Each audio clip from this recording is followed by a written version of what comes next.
চালে যদিহে আপোনালোকে ভাল পাইছে আপোনালোকৰ বন্ধু বান্ধৱী আৰু আপোনালোকৰ যি ছ'চিয়েল মিডিয়া আপোনালোকে ব্যৱহাৰ কৰে তাত যদি আপোনালোকে দুআষাৰ লিখে সেইটো কাৰণে আমাৰ কাৰণে বহুত বহুত বহুত বেছি ডাঙৰ সহায় হ'ব এইটো আপোনালোকৰ অনুৰোধ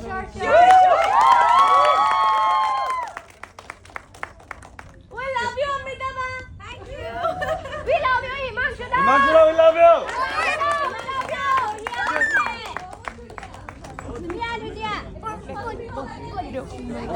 Ah, Jyotia!